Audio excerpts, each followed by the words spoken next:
On the afternoon of July 24, 1996, two girls in Bowling Green, Kentucky, watched from a parking lot as a man grabbed their 7-year-old sister, forced her into a maroon van, and drove away. They saw his face and the van. They told police everything. 2 days later, police found the van abandoned at a truck stop south of Nashville. Inside was a single strand of hair that wasn't the girl's. It sat in a state evidence lab for 30 years before anyone could read it. Her name was Morgan Jade Violi. She was 7 years old, born November 3, 1988, in Bowling Green, a city of about 50,000 people in the farmland of south-central Kentucky, about 110 miles south of Louisville and 65 miles north of Nashville. She was the youngest of 3 sisters. Her older half-sisters were Heather and Nikki. Their biological father had died, and Glenn Violi raised all 3 girls as his own. Morgan's mother later told reporters that Morgan loved to laugh, loved to dance, loved to sing, and loved telling her older sisters she was bigger than them, even though she was the youngest. She wanted to be a veterinarian when she grew up. The family lived at the Colony Apartments on Shive Lane, a low-rise complex on the south side of town. Glenn and Stacy's marriage had ended. Their divorce was finalized in Warren County on the morning of July 24, 1996, the same day Morgan was taken. It was early afternoon on a Wednesday, summer vacation, temperatures in the 90s, and Morgan and a young friend were walking through the parking lot toward her apartment. Morgan wasn't supposed to be outside, but the draw of her sisters and friends in the summer heat was too much to resist. Her sisters were outside nearby. A maroon van pulled in. The man behind the wheel drove past Heather and Nikki first. They waved at him. He waved back. He circled the lot. A few minutes later, around 12:30 in the afternoon, he grabbed Morgan from the sidewalk and threw her into the passenger side of the van. Her friend ran. Heather heard the scream and came around in time to see the van pulling away with her sister inside. The whole thing took seconds. One moment Morgan was walking through the parking lot, the next, she was gone. The Bowling Green Police Department responded within minutes and sealed the apartment complex. Officers from across the department and surrounding agencies arrived within the hour. An alert went out to law enforcement across Kentucky, Tennessee, and Ohio through the National Crime Information Center. The FBI's Louisville field office sent agents to Bowling Green that same afternoon and took over coordination of the multi-state search.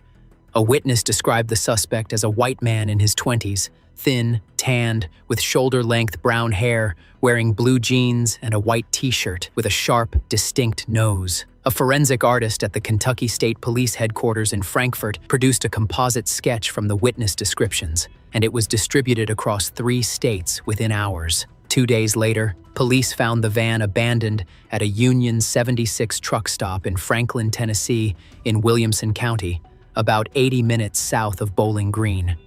The van had been stolen from a residential street in Dayton, Ohio, the day before the abduction. Inside, the FBI recovered a fiber from Morgan's hair that matched the seat cushion material, confirming she'd been in the vehicle. They also found a single strand of human hair that wasn't Morgan's.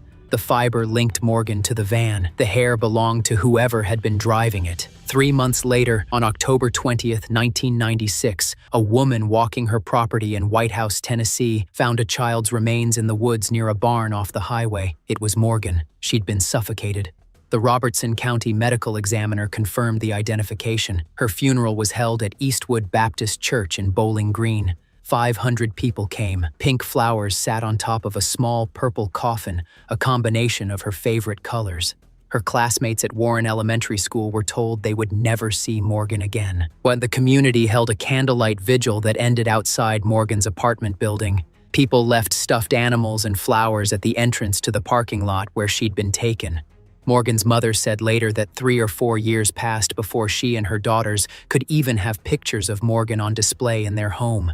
"That's the day I lost my faith in the human race," Stacy said. "I never realized there was anyone that evil who could just take her and do that." In child abduction cases, investigators almost always look at parents first. Glenn Violi was questioned early and often. His divorce had been finalized that same morning, and he hadn't shown up to the custody hearing. His lawyer said he didn't need to be there because the arrangement had already been settled. Glenn said he went to work that morning leading a construction crew at a farmhouse near the Tennessee state line and didn't know he was supposed to be in court. To investigators, the timing looked bad. To the community, it looked worse. The FBI administered 5 polygraph examinations over the course of the investigation. Glenn failed all of them. Polygraphs aren't admissible in court and aren't considered reliable proof of guilt or innocence, but the results leaked into the community and confirmed what people already suspected. Neighbors stopped speaking to him. Friends disappeared. He couldn't find work. Nobody wanted to hire him. Nobody wanted anything to do with him. He was that guy. He eventually left Bowling Green and moved to Florida because nobody in his hometown would give him a chance. 2 years after Morgan's abduction, the FBI cleared him publicly and said he was not a suspect. Glenn's reaction was disbelief. 2 years of having his life destroyed, his business gone, forced out of his own town, and now they were saying he was clear. It didn't matter. The suspicion had already taken root. His own grandfather called him demanding to know where his granddaughter was. His daughters grew up with the question of whether the man who raised them had killed their little sister.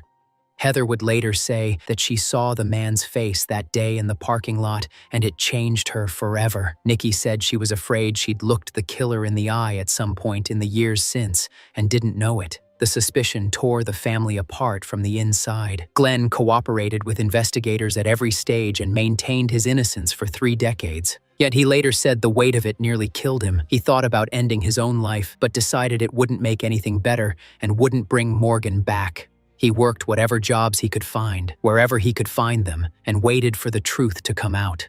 When public opinion can convince your own children and your own grandparents that you did something like that, he said years later, it's kind of hard to fight that.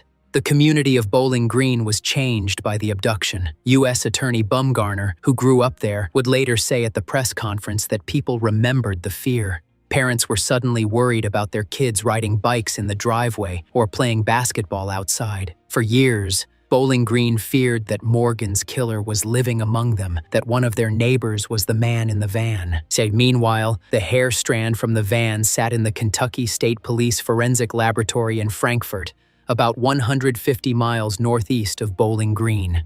In 1996, DNA technology couldn't extract a profile from a single naturally shed hair. The root and follicle tissue needed for analysis weren't there. The strand was cataloged, sealed, and stored. Over the years, as DNA methods improved, the FBI lab at Quantico tested it in 2003 and again in 2011. Each time, the same result: not enough material for a profile. Without DNA, there was nothing to feed into CODIS, the FBI's national DNA database. CODIS only works if both sides are there, the offender's profile and the crime scene profile. In most cold cases, the problem is that the killer's DNA isn't in the system. In Morgan's case, the killer's DNA was already there. It had been entered under Alabama's mandatory collection for convicted offenders. The system had his profile, but without a crime scene profile to compare it against, there was no match to make. Investigators received more than 1,400 tips in the first 3 months alone. The Bowling Green Police Department, the FBI's Louisville Field Office, the Kentucky State Police, and the Robertson County Sheriff's Office in Tennessee coordinated as a task force working out of the Bowling Green Police Department. Detectives ran every name through federal databases, checked vehicle registrations across 3 states, showed the composite sketch at gas stations, truck stops, bars, and restaurants from Kentucky to Tennessee. They checked sex offender registries and reviewed the fiber evidence from the van. They ran background checks on every registered sex offender within driving distance of Bowling Green and compared their physical descriptions against the witness accounts from Morgan's sisters. Over the years, the tips kept coming. Bowling Green is a close community, and people didn't forget what happened to Morgan. An FBI supervisory agent said later that not a week went by in 30 years without someone calling in information about the case. Investigators followed every lead. None of them identified the man in the van.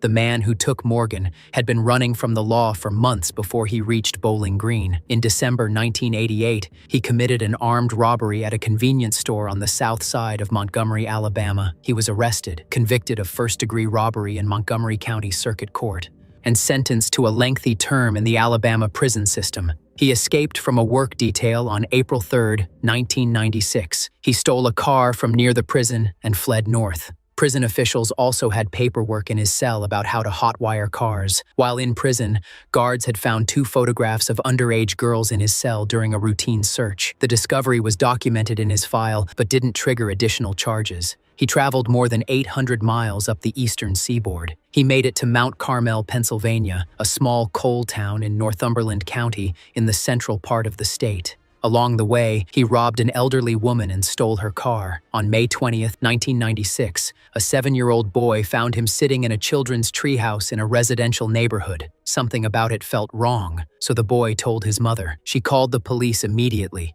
Officers responded, and when they confronted him, he ran. They caught him, identified him as the escaped Alabama inmate, and jailed him at the Northumberland County Jail to await extradition back to Montgomery. On July 16, 1996, 8 days before Morgan's abduction, he escaped from the jail. He climbed a rain spout on the exterior wall to the roof, found a cable, and lowered himself down the other side into an alley behind the courthouse. He stole a prison employee's bicycle and rode off into the night. By the time the jail staff at Northumberland County noticed he was gone, he had a head start. The U.S. Marshals Service issued a fugitive warrant and entered his information into the National Crime Information Center as an escaped prisoner. It was his second escape from custody in 3 months. And he made his way to Dayton, Ohio and Montgomery County in southwestern Ohio, where his parents lived. Less than a mile from their house, he stole a maroon 1978 Chevrolet van from a residential street. The owner wouldn't report it missing for several hours. He drove the van south on I-65 through Kentucky. On July 24th, he pulled off the interstate in Bowling Green. He later told investigators he exited to buy drugs. He drove into the Colony Apartments parking lot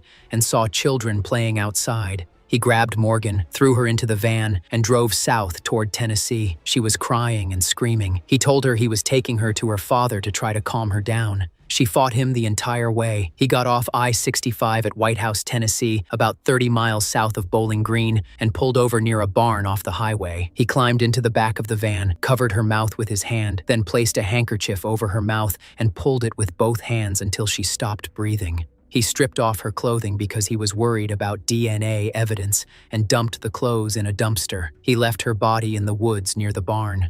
He abandoned the van at the truck stop in Franklin, cleaned it out, and made his way south to Huntsville, Alabama, where he stayed for about a week with a nurse he'd met in prison. Then he went back north to Pennsylvania. On August 21, 1996, less than a month after taking Morgan, he was arrested in Pennsylvania and returned to the Alabama prison system. Additional time was added to his sentence for the 2 escapes. He sat in an Alabama cell for the next 30 years, while investigators in Kentucky and Tennessee spent decades trying to figure out who took Morgan Jade Violi. Nobody connected the escaped inmate in Alabama to the missing girl in Bowling Green. The cases sat in different state systems with no link between them. He'd been locked up in the Alabama prison system since August 1996, less than a month after he took Morgan. His name was Robert Scott Froberg. In early 2026, the FBI's Louisville field office submitted the hair strand one more time, this time to a specialized forensic laboratory using extraction methods that hadn't existed in 1996 or 2003 or 2011. The older techniques required an intact hair root containing nuclear DNA. This strand had been shed naturally and didn't have one. That's why it had failed every previous test for 3 decades. Scientists had tried and gotten nowhere because the technology to read a rootless hair simply didn't exist. The new methods work differently. Instead of needing a root, they extract genetic material from inside the hair shaft itself, pulling DNA from anywhere along the strand. The laboratory extracted a profile from the 30-year-old hair strand and built a set of genetic markers strong enough to search through CODIS. The database matched it to an Alabama inmate, Robert Scott Froberg, 62 years old, serving time for the 1988 robbery and the escapes. His DNA had been collected under Alabama's mandatory sampling for convicted offenders and entered into the federal database years earlier. The hair from the van was his. A Bowling Green detective and an FBI special agent traveled to Montgomery and interviewed Froberg at the FBI field office there on February 24, 2026. With the assistance of the Alabama Department of Corrections, Froberg was transported from his prison to the FBI office. He waived his Miranda rights and his right to an attorney. He confessed immediately and in detail. He described stealing the van near his parents' house in Dayton, driving it south through Kentucky, pulling off I-65 to buy drugs, seeing Morgan in the parking lot, and grabbing her. He described the drive into Tennessee, the barn in White House, and what he did to Morgan in the back of the van. He told investigators he'd stripped her clothing off because he was afraid of leaving DNA evidence. He provided details matching physical evidence that had never been released to the public. On February 27, 2026, U.S. Attorney Kyle Bumgarner held a press conference at the Bowling Green Police Department. He announced that Robert Scott Froberg had been charged with kidnapping resulting in death, a federal charge because the crime crossed state lines from Kentucky into Tennessee. Under federal law, the charge carries either life in prison without parole or the death penalty. Bumgarner grew up in Bowling Green. He called the case one that had haunted his hometown for 30 years. He told the room what Morgan's mother had told him the night before. Morgan was more than the worst thing that happened to her, he said. She was a daughter. She was a little sister. She loved to dance. She loved to sing. She loved telling her older sisters she was bigger than them. Morgan, today is for you. Bowling Green Police Chief Michael Delaney stood alongside him at the podium and said the department had shared in the grief of the Violi family for nearly 30 years. Generations of law enforcement who'd worked the case were in the room. Glenn Violi was at the press conference with his daughters Heather and Nikki. It was the first time the family had been together in years. Glenn's daughters apologized to him face to face for having doubted him. Glenn later told reporters the moment was overwhelming. He said it took a lot for them to do that, and he was proud of them both. He addressed the community directly. If you're willing to say you're sorry, he said, I'm willing to forgive you. He'd waited 30 years for someone to believe him, and he thanked the people who had stood by him through all of it and said he was ready to move forward. Froberg had no connection to Morgan or her family. He was a stranger, a convicted felon from Alabama who'd escaped from jail 8 days before the abduction. He'd never been to Bowling Green before and had no ties to Kentucky or anyone in the state. He came through once on a stolen van heading south, pulled off the interstate to buy drugs, saw a child, and took her. He was back in an Alabama prison cell within a month. Morgan Jade Violi was 7 years old. She loved to dance and wanted to be a veterinarian. The last thing her sisters saw was the van pulling away. If you enjoyed this case, go check out the other solved cases in the playlist.